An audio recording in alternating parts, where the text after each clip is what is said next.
Ladies and gentlemen, honoured guests, as you can see, I'm rather underdressed.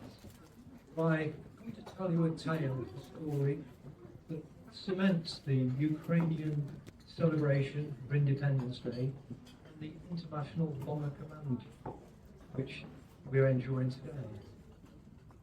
I served in the Royal Air Force Regiment as a flight commander on a short-range air defence unit, and my mother-in-law was one of the first guests to the centre when the Spire was commissioned in 2015. My husband, Gordon Cruikshank, was a tail-end Charlie on Lancasters. You may have seen in the display his collection of Lucky Charms, and also there is a pack of cards. The pack of cards, nearly every card has a mission in it. The one that is actually on display records the fact of a mission operation to Hamburg in 1942, where the aircraft was encountered flak and they crash landed in Bradwell Bay, which is in the Thames estuary. In his logbook, it's quite descriptive by the lack of words. It just said, none there for all. I'm sure it was. Gordon was fortunate because being tail-end Charlie, when the aircraft landed in the Thames, the tail end was sticking up. Gordon actually retired from the Royal Air Force with the rank of flight lieutenant. He started as a sergeant gunner. Gordon and Joyce, they provided me with a wife of 20 years. Unfortunately, she passed in 2021, but this has relevance.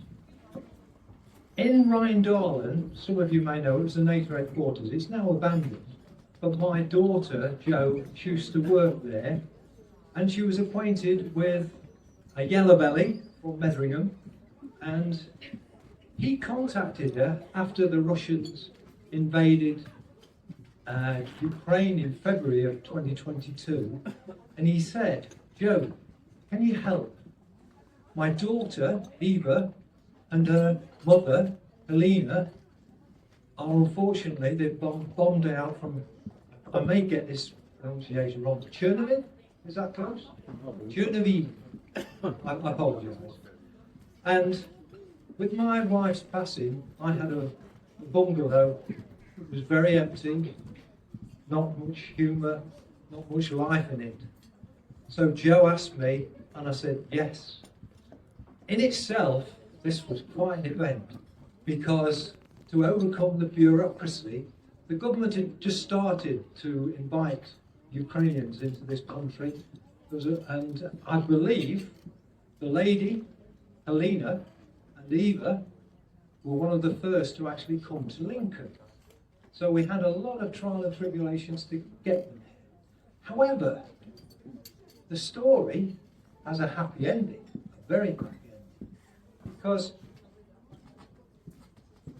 Halyna, she was allowed 2 days to work based on benefits that the government had granted. So she got a job at a local supermarket on the tills. What happened after that is she made a hell of a contribution to society. Little Eva was a brilliant footballer, spoke so many languages, put me to shame. The finale of the story is quite simple. After all her hard work, Halyna is now a valued member of the International Bomber Command Centre here. And she's happy. She's actually put a lot of it work, along with a lot of others. So thank you for your time, and thank you, Halyna, for providing me with such happy days. Thank you.